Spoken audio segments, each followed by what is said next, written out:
Assalamualaikum warahmatullahi wabarakatuh. Alhamdulillahi rabbil alamin. Assalatu wassalamu ala asrafil anbiya'i wal mursalin wa ala alihi wa ashabihi ajma'in. Bapak, ibu-ibu, kaum muslimin, jamaah salat maghrib yang dimuliakan Allah, segala puji bagi Allah atas segala karunia-Nya. Salawat dan salam untuk Nabi kita Muhammad sallallahu alaihi wasallam. Bapak Ibu yang saya muliakan, dalam surat Thaha ayat 83 Allah pernah menegur Nabi Musa. Apa kata Allah di surat Thaha ayat 83? Wa ma jalaka an qaumika ya Musa.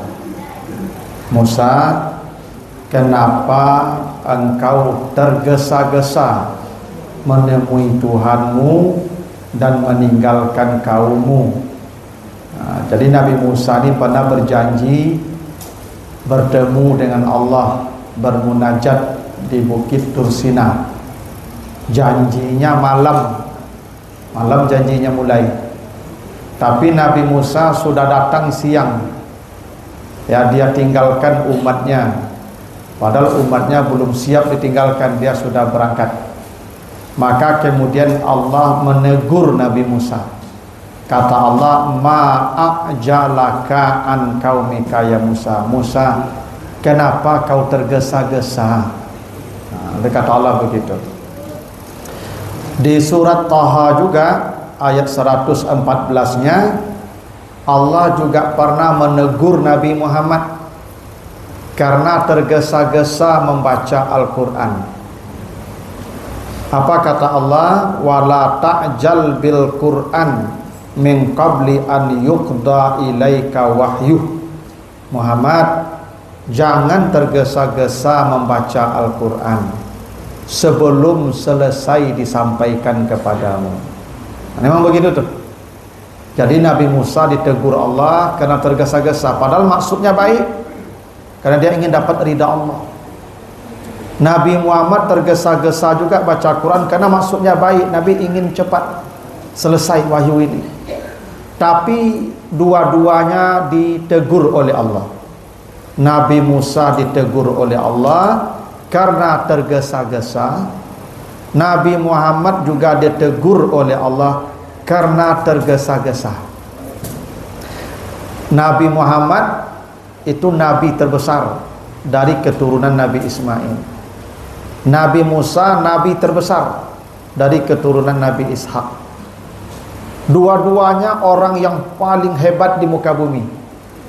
Dua-duanya mendapat teguran dari Allah karena tergesa-gesa. Ini menjadi isyarat sifat tergesa-gesa itu tidak disukai Allah. Hingga para nabi pun ditegur oleh Allah kalau tergesa-gesa, terburu-buru. Makanya kita tidak boleh buru-buru tergesa-gesa pakai limu koncek, asa takajui melompek. Tidak boleh itu. Tidak disukai Allah itu. Ya, sifat tergesa-gesa itu tidak disukai oleh Allah. Karena itu dalam hadis dari Hatim bin Asam, Hatim al-Asam, hadis riwayat At-Tirmizi, kata Nabi, al-ajalatu minasyaitan. Sifat tergesa-gesa itu adalah perbuatan setan. Ini kata Nabi begitu. Ya, sifat tergesa-gesa itu perbuatan setan. Itu makanya orang banyak celaka karena tergesa-gesa nih. Ya, di jalan tuh banyak kecelakaan karena tergesa-gesa. Orang bercerai suami istri karena tergesa-gesa. Ya, ya begitu langsung ibu, ya langsung tersinggung cari nebo. Itu tergesa-gesa namanya itu. Manung-manung lah dulu. Ya, itu jangan tergesa-gesa. Ya biasanya kalau ketergesa-gesa itu celaka di nyutupi. Ya, itu. Makan kalau tergesa-gesa cakit itu. Nah itu. Berjalan kalau tergesa-gesa, tanda telapo, tertaruang ikut. Begitulah tergesa-gesa tu tak boleh. Kata Nabi, al-ajalatu minas syaitan, tergesa-gesa itu perbuatan setan. Namun demikian kata Nabi, illa fi khamsatin fa innaha sunnatu Rasulillah. Kecuali saya bolehkan tergesa-gesa itu 5 perkara saja. Kata Nabi begitu. Tergesa-gesa itu perbuatan setan, tapi saya bolehkan, kata Nabi. Tergesa-gesa itu di 5 perkara. Bahkan ini dipuji oleh Allah dan Rasulnya kalau kita tergesa-gesa dalam 5 perkara ini. Nah, apa saja yang 5 itu kata Nabi? Yang kita boleh tergesa-gesa, boleh cepat, bahkan disunahkan segera. Pertama kata Nabi, it'amud daif, tergesa-gesa memberi makan ke tamu. Nah, ini sunnah nih. Ini bagus nih. Jadi kalau ada orang bertamu ke rumah Bapak Ibu, jangan diajak mota dulu, makan dulu. Itu bagus tuh. Sunnah tuh. Ikolah saja mota minum kalau minum boleh. Alah kata agak kawan baru makan tak lu? Lama itu. Iko minum dah tiba. Alah lagi tergesa-gesa nama tu. Iko lah batu-batu ustaz ko minum lanjut tiba boleh. Ya tu. Kalau bisa sabalun ustaz boleh berceramah minum dah tiba. Mendeko kuah cocok. Ya tu. Nah, jadi Bapak Ibu, tergesa-gesa menjamu tamu itu sunnah Nabi. Kata Nabi, itu saya puji yang itu. Yang lain perbuatan setan. Tak boleh. Tapi kalau engkau datang tamu, lalu engkau bersegera memberi makan dia, itu dipuji. Itu bagus. Itu sunnah. Gitu ya. Jadi biasakan nanti Bapak kalau ada tamu ke rumah, lagi minum dulu. Ya, nah kalau ada makanan lagi makan dulu, baru mau tak. Kan ada petua tuh mengecek, ya sudah makan itu, barundiang lah piara itu. Itu petuanya. Ya makan dulu, minum dulu, baru mau tak. Itu ya. Bapak Ibu kalau baca nanti di surat Az-Zariyat ayat 24 ya sampai ayat 26, ya surat Az-Zariyat 24 sampai 26 itu diceritakan Ibrahim kedatangan tamu para malaikat yang menyamar jadi manusia. Ya, hal ataka hadisu dhaifi Ibrahim al-mukramin. Ndakkah kalian tahu dulu cerita tamu Nabi Ibrahim? Allah sebut datang tamu ke rumah Ibrahim. Izdakalu alaihi faqalu salaman qala salamun. Tamunya mengucapkan salam, Ibrahim menjawab salam tamunya. Faragha ila ahlihi faja'a bi ijlin samin. Ini kata Allah begitu. Begitu tamunya masuk, Ibrahim langsung ke belakang menemui istrinya dan membawakan makanan panggang anak sapi yang gemuk. Gitu tuh. Begitulah Nabi Ibrahim. Jadi belum lagi bicara dengan tamu, Ibrahim sudah bawa panggang anak sapi yang gemuk. Karena Bapak Ibu bagi orang Arab, makanan paling mewah tuh panggang anak sapi. Ijil namanya. Kalau induk sapi bakarah namanya. Kalau bapak sapi sur namanya. Jadi namanya Bu. Kalau induk sapi namanya bakara. Kalau apak sapi namanya sur. Jadi kalau dia ibu sur itu artinya apak sapi itu. Yang mau begitu bahasa Arab tuh baca leh. Jadi kalau anak sapi bahasa Arabnya ijil, ijlun, atau anak sapi itu. Dulu orang Arab kalau menjamu tamu itu jual anak sapi itu, panggang anak sapi. Kalau anak sapi ke ibu dagingnya wangi, tulangnya rapuh. Jadi kalau anak sapi ku diguliang, dia gi bumbu itu habis tuh. Karena wangi daging anak sapi ku ibu. Kalau induk sapi, nyo dagingnya babaun. Ya. Nyo sapi ku ibu, nyo makin gaek, nyo makin babaun. Sama jurang. Orang makin gaek makin baun dah. Maka ibu kancang bau ibu tu, tak gaek.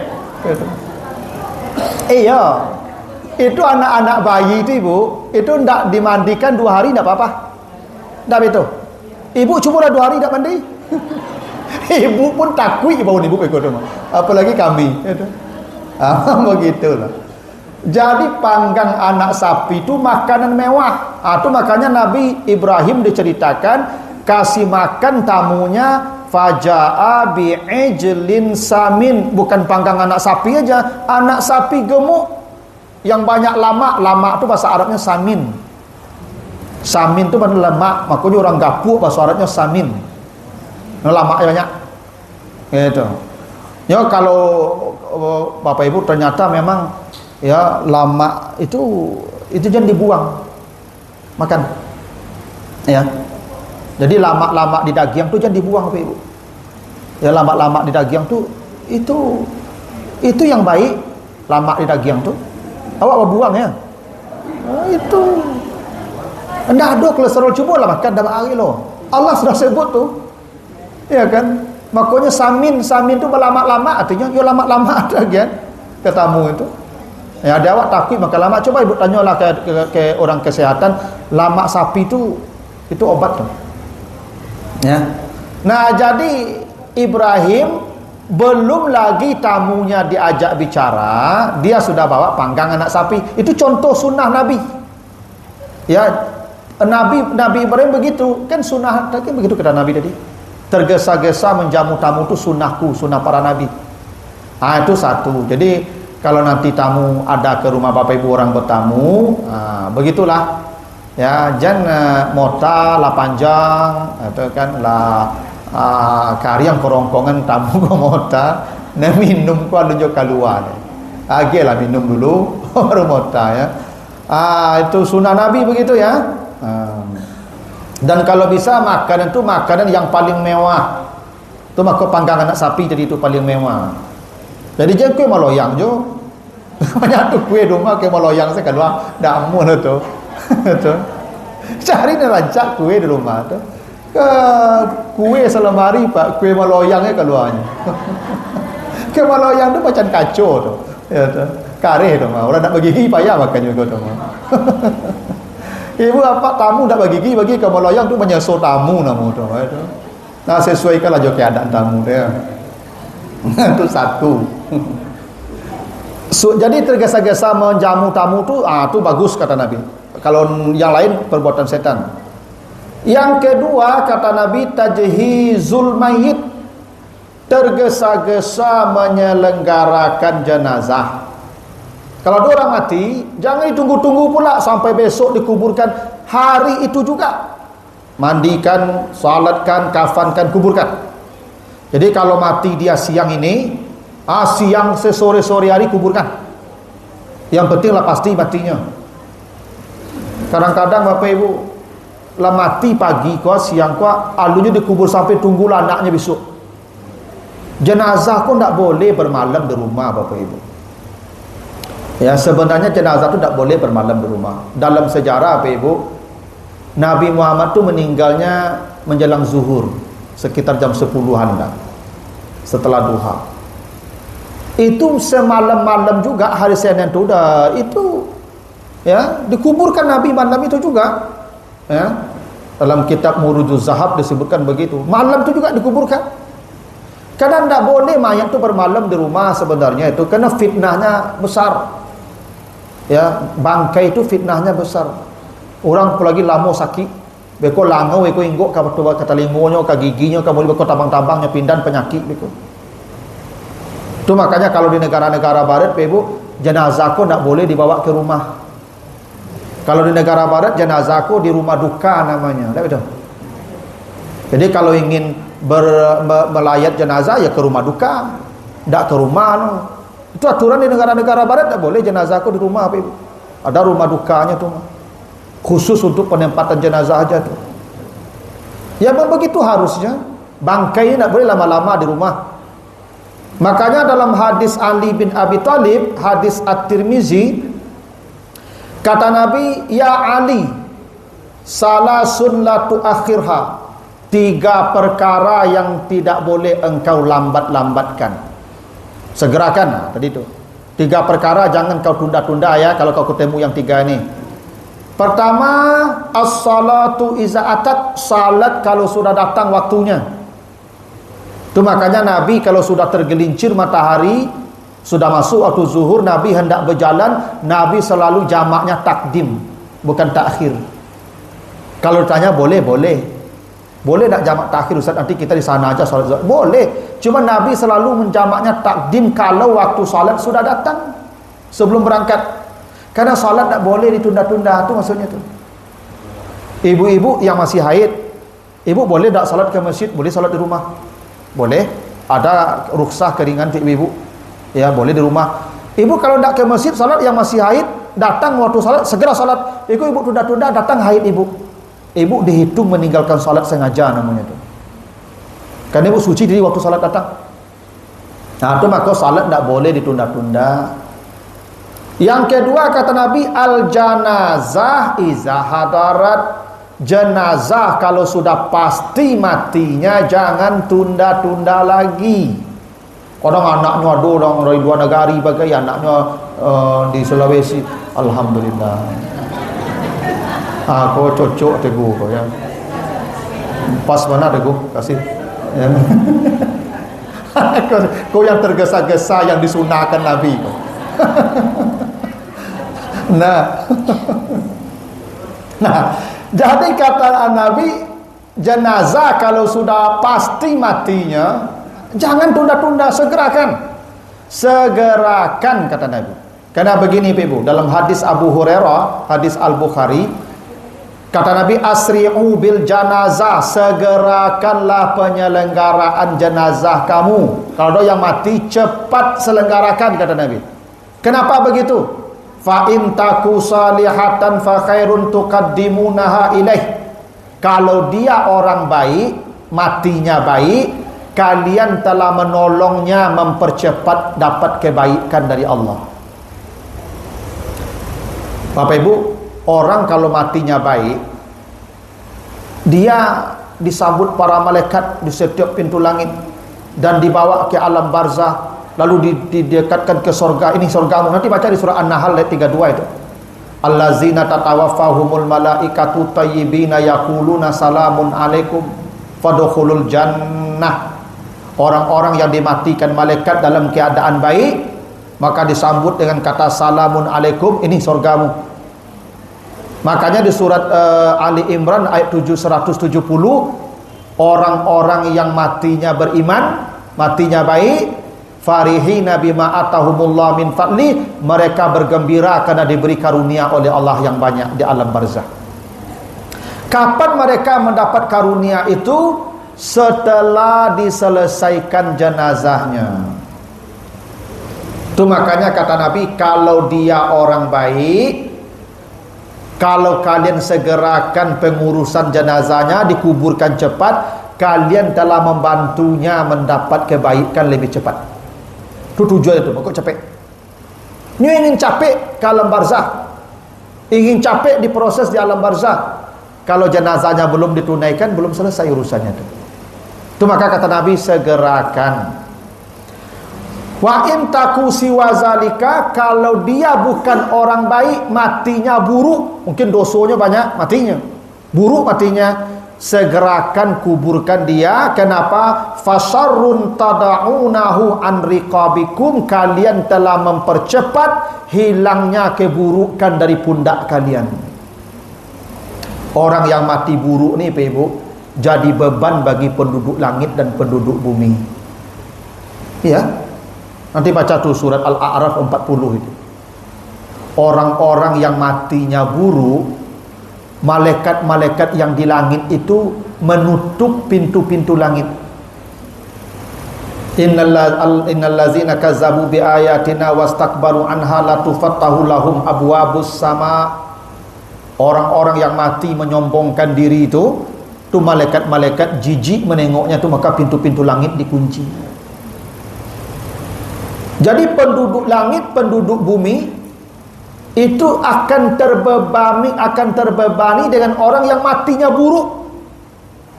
Maka kata Nabi, percepat jenazahnya supaya keburukan cepat lepas dari pundak kalian. Itu makanya tu. Jadi orang baik kita segerakan jenazahnya supaya lebih cepat dia dapat kebaikan dari Allah.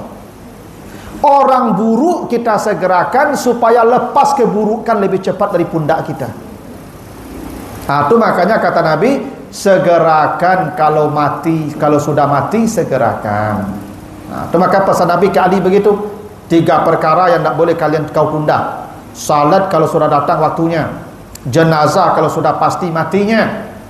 Yang ketiga, wal ayyimu iza wajadat kuf'an, janda atau duda bila bertemu jodoh yang cocok segerakan nikah. Ya, segera nikahkan. Kau perlu ke Pak? Perlu kau. Tolonglah Pak RW lah, didata lah kau. Jadi kalau ada yang duda, yang janda, kalau lah nampak yang cocok segera nikahkan. Kadang ada anak-anak kau tak mengerti. Apaknya lah nampak pengganti amaknya lah meninggal. Dan nampak pengganti amaknya dia apa kau? Tak boleh dia anak-anaknya. Makanya apa menikah lah kau? Lah gaik-gaik kau. Ibu, ini menikah kau tak masalah biologis ke lebih ibu? Tak selalu itu masalah awak loh. Masalah kawan. Kawan. Penting kawan ku ibu. Ambo beberapa waktu yang lalu ceramah di Andale tu ibu.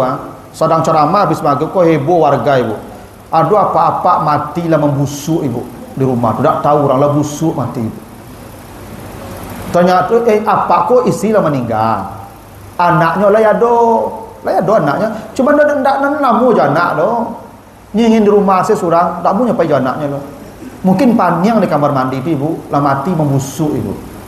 Itu makanya apa-apa, carilah kawan yang duda. Beko mati busuk saya pak surang beko. Makanya ibu-ibu betul lo ibu yang jando, kok ada apa-apa yang madok ke ibu, timo lah. Iya. Masalah kawan. Kadang wala tua-tua kok pak lalu lah payah golek nyelang pagi lah mau hari beko rumah kalau ada kawan mau tah. Lah capek hari beko tu. Ada. Iya ibadah tu ibu. Jadi ibu ada apa-apa datang ke ibu kan menyalak lah mana-mana bakar rajo mah. Ada ibu lah. Ambo punya guru ibu. Lah 70 tahun umur pak. Mati istri pak. Tak lama sudah istri mati peninggal penikah pak tu balik. Kawan dia akrab tu seluruh garasi pak tu. Apa lah gaib kau bahaya menikah lah kau. Cek beliau dia pak. Iyo dia penggaruin punggung dan saja. Perlu penggaruin punggung kau pak. Apa kata punggung apa pelosohan ke tembok kau mengalokak tunggu punggung tu kau. Tapi kalau ibu menggaruin kau lama tu pak. Tak betul ya.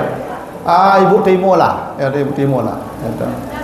Itu kalau lah bersobok dan cocok, segera nikahkan. Begitu kata Nabi itu. Tak boleh ditunda-tunda. Begitu. Gitu. Iyalah. Jadi itu sunnah ya. Menyegerakan jenazah. Itu nomor 2 ya. Satu ya. Ya satu tadi menjamu tamu. Kasih makan minum ke tamu. Yang kedua menyelenggarakan jenazah. Kau sudah pengajian kau banyak undangan di bogor ya kau.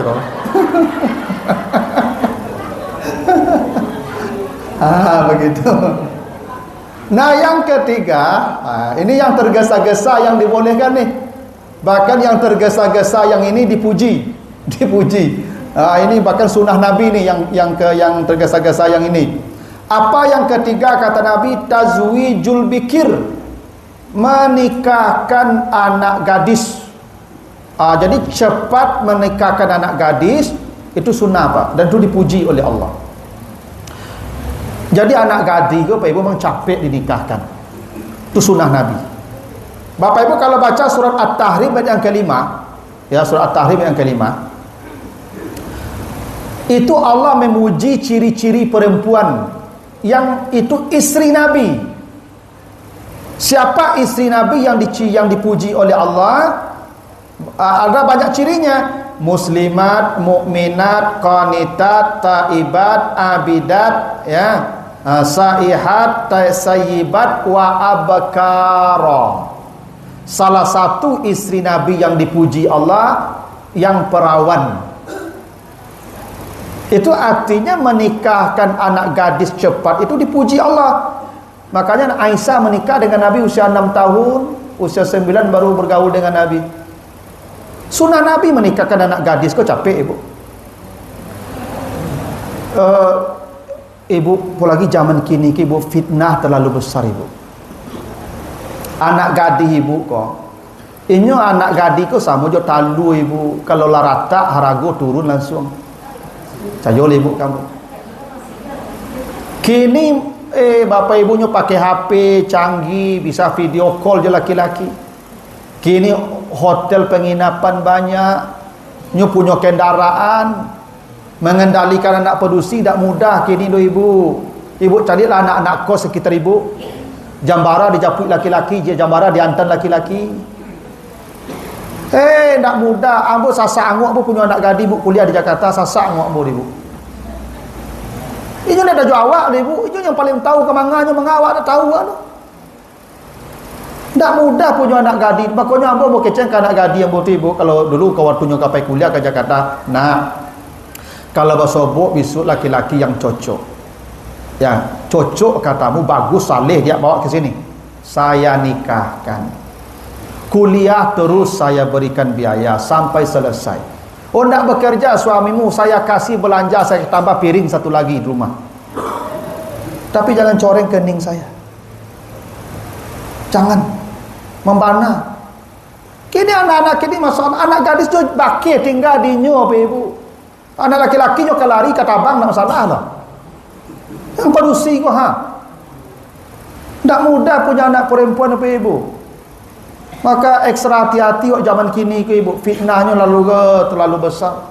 Ibu perhatikan aja lah anak-anak. Ibu payah malam minggu, payah keluar di padang kau ada pecawi ibu. Di kafe-kafe itu tuh, anak gadis-gadis bujang-bujang isinya tu ibu. Itu yang di kafe itu dah suami istri kan lo tu. Sampai jam 3 di kafe itu dah suami istri lo tu. Kok suami istri mengah di kafe, ajak di kamarnya mengah di kafe.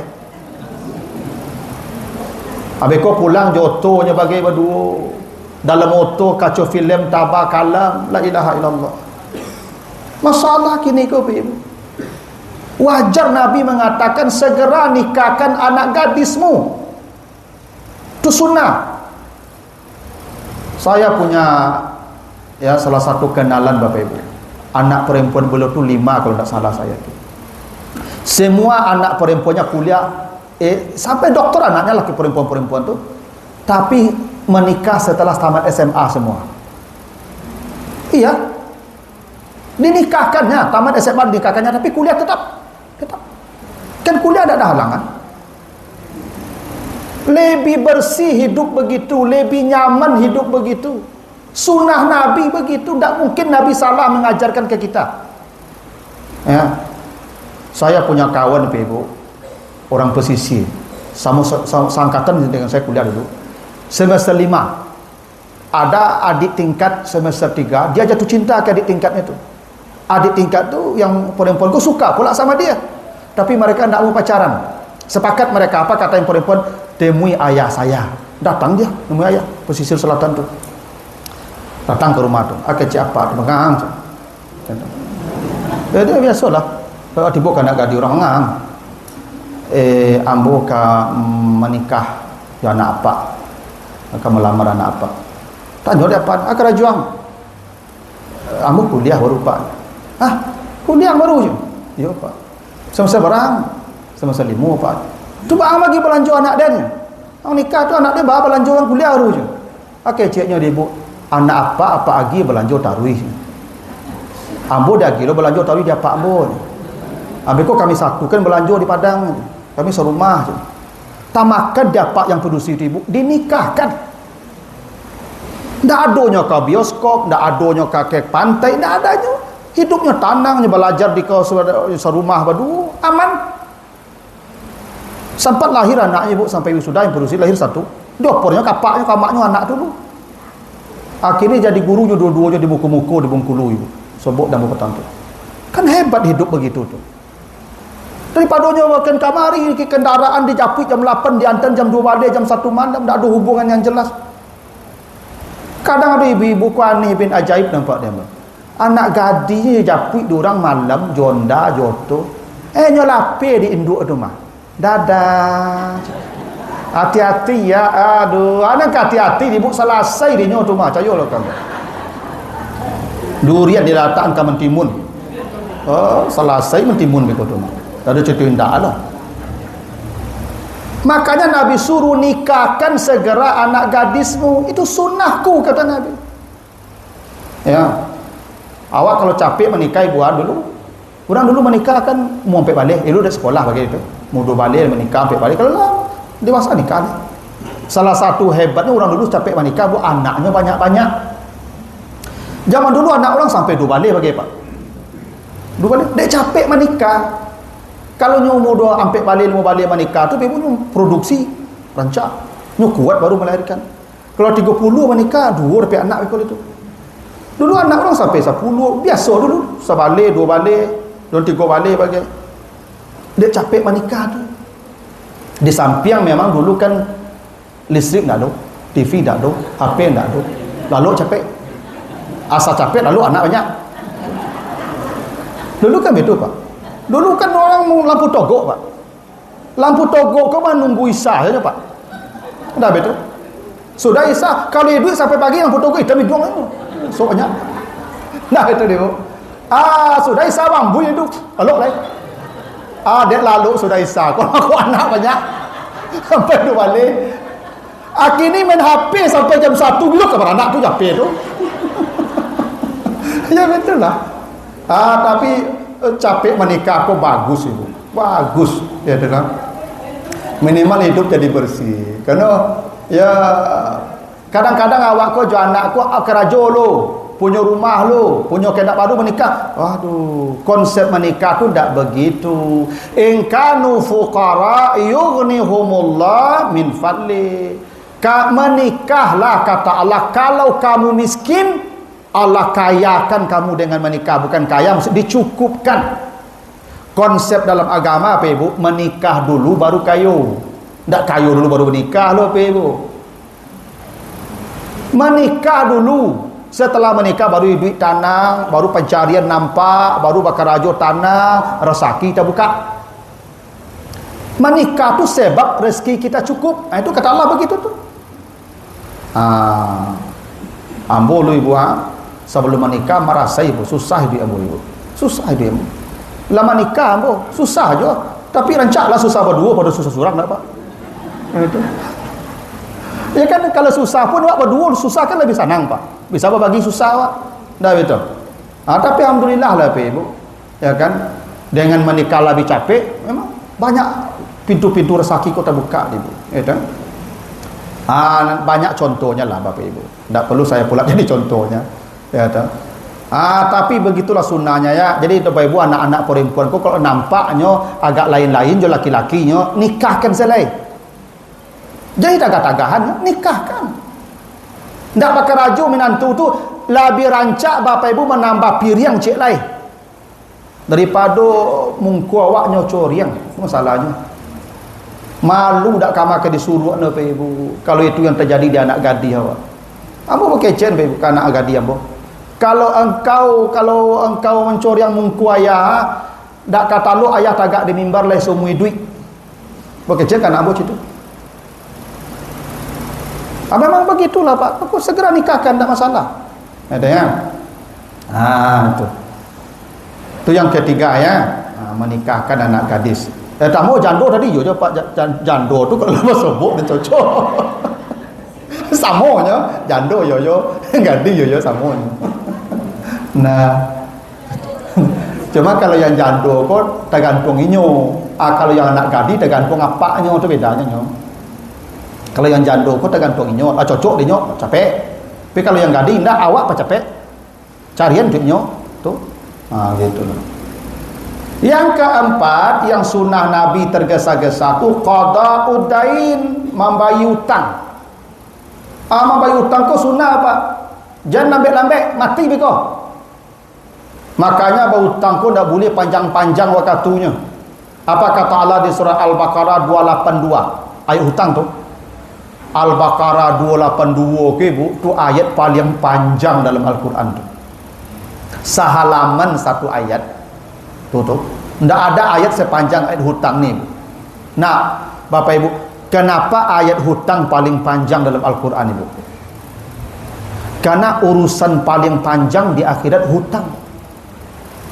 Ibu cari orang tu satu-satu nanti tu. Mencari orang pun tak mudah. Kalau dapat orangnya, gantilah hutang dengan amal kita atau dosa dia. Tak mudah urusan hutang ni. Betul aku ayat hutang tu paling panjang. Satu halaman satu ayat.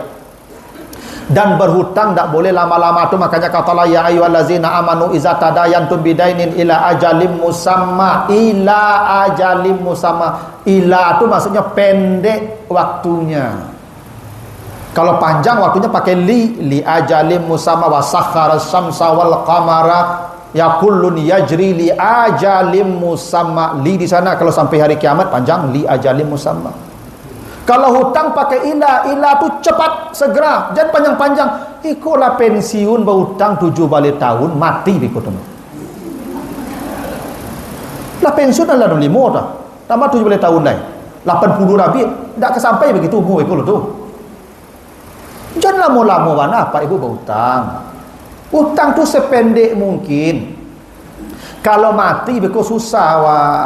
Makanya kata Nabi dalam hadis At-Tirmizi dari Sauban, man faraqarru jasadahu wa huwa bari'un min salasin minal kibri wad dan wal wulur wajabat lahul jannah.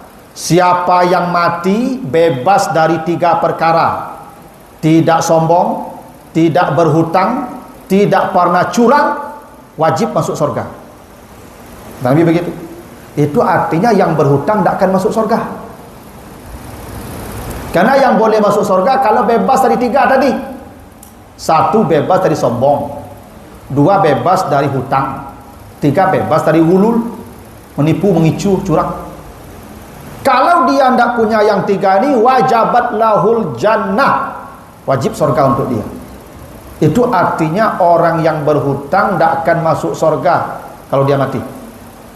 Bahkan kata Nabi, walaupun mati syahid, nah, tidak akan masuk surga. Itu bahaya hutang ni, itu maka bersegera bayar hutang.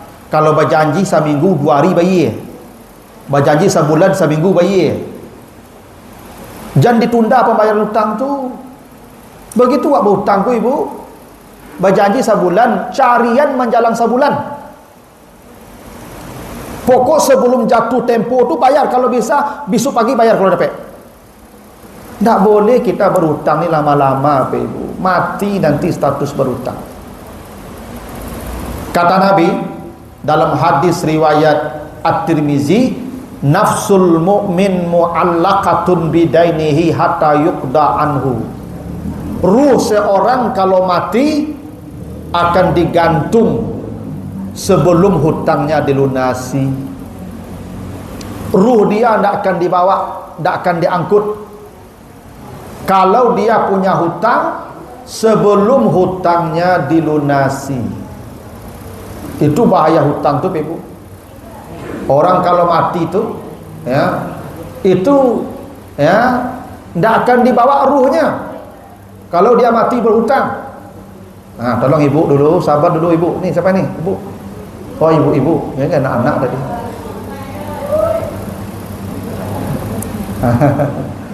Ya.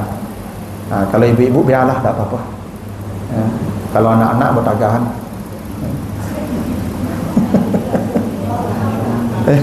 Ya, kalau ibu-ibu mota tidak bisa tagahan loh. Ya, pedas ya. Nah, jadi Bapak Ibu, hutang itu bukan perkara ringan. Kalau orang mati kata Nabi, ruhnya itu tidak akan diangkat digantung sampai hutangnya dilunasi. Makanya Nabi pernah tidak mau mensolatkan sahabat yang mati berhutang. Ada sahabat mati berhutang, ditanya, mati berhutang dia, iya, bayar hutangnya, tidak ada dia punya harta. Kata Nabi, salatkanlah dia. Saya tidak mensalatkan. Mana berani sahabat? Maka kata Abu Bakar, saya yang menjamin hutangnya ya Rasulullah. Baru Nabi mensalatkan. Tuh, makanya hutang ni kalau bisa dibayar sebelum jenazah disalatkan. Bapak, ibu-ibu, ayah kami mau disalatkan. Sebelum jenazah disalatkan, kalau beliau ada yang berhutang ke bapak ibu, minta sekarang. Kami bayar sebelum disalatkan. Begitu harusnya. Tak tunggu sekian hari, sekian minggu lah. Ruh dia digantung. Mu'allaqatun bidainihi, digantung disebabkan hutang. Cuma kok segera bayar hutang tu. Cuma kok warisan tu tak boleh dibagi sebelum hutang yang mati dibayar. Tu kaidahnya begitu tu. Makanya kata Nabi dalam hadis Bukhari, inna khiyarakum ahsanukum qadaan, sebaik-baik kamu yang paling cepat membayar hutang. Itu sebaik-baik kamu. Berhutang ini tidak dilarang, Ibu. Biasa aja kita hidup berhutang karena terdesak. Tidak semua kita, tidak setiap waktu hidup kita ini lancar-lancar aja, ya normal-normal. Ada masanya kita sulit, terdesak. Saya pun pernah berhutang, Nabi pun pernah berhutang. Tapi jangan lama-lama, sesegera mungkin bayar hutang tu. Karena sebaik-baik kata kamu, kata Nabi, ahsanukum qadaan, yang paling cepat membayar hutang. Ya, ini penting untuk kita nih yang berhutang. Kadang minta utang bercakap lu jurang bagi utang tu. Kalau kita berhutang tak perlu ditagih. Datangi dia. Kalau belum mampu kita datangi membana, minta tambah wakatu. Kau ndak berhutang, nomor HP hilang langsung. Itu penyakit orang berhutang, Pak. Nomor HP kau bisa hubungin deh. Dan ya Ibu.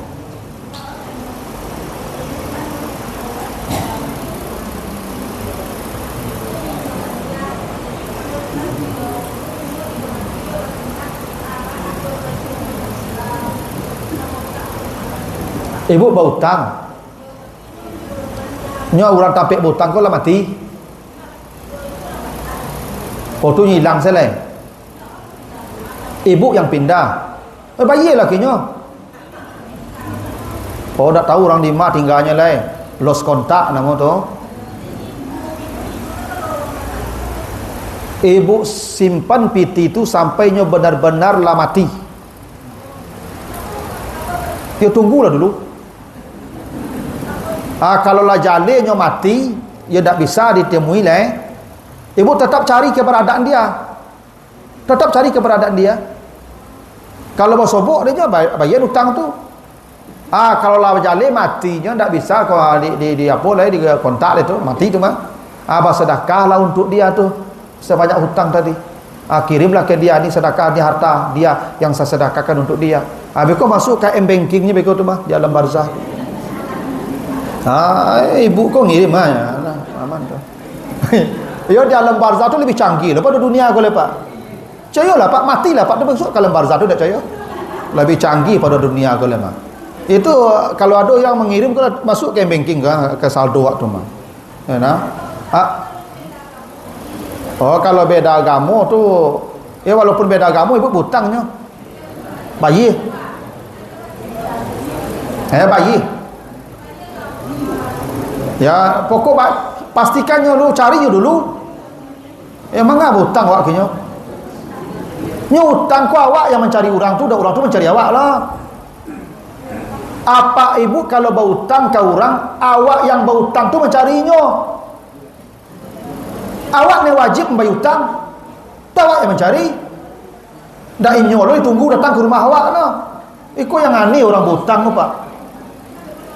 Orang berhutang itu dia yang mencari tempat berhutang tu. Bukan kita pula yang mencari, bukan dia pula yang mencari kita. Gitu. Nah, kau yang berhutang mah bayar leh, dak mula tu, mati bego.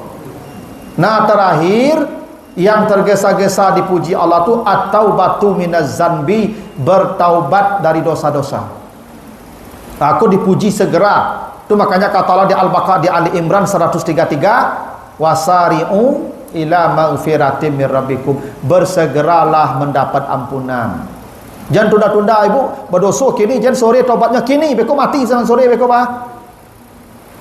Tu makanya setiap kita beribadah tu ada istighfarnya. Ibu salat assalamualaikum warahmatullahi, istighfar tu astagfirullahalazim. Dah beda. Kalau ibu duduk mendengar ceramah aku istighfar tu. Ya subhanakallahumma wa bihamdika asyhadu an la ilaha illa anta astaghfiruka wa atubu ilaik. Dah beda. Segera ibu, jangan tunggu tunda-tunda berdosa.